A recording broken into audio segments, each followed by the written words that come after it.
Hey viewers, welcome back to our channel. Today, we're delving into a captivating term that is a color. A natural example of this color can be seen in the clear, shallow waters of tropical oceans. It's a shade of blue. This color is produced by combining equal parts of green and blue light. Let's learn how to pronounce it correctly.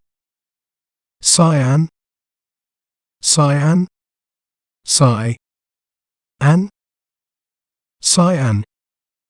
Cyan is crucial in the context of graphic design and printing, helping designers and professionals to create vibrant and striking visuals.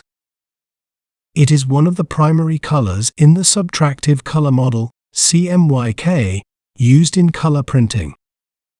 If you enjoyed learning about cyan, be sure to subscribe to our channel for more educational content. Thanks for watching. Remember, knowledge is power. See you next time.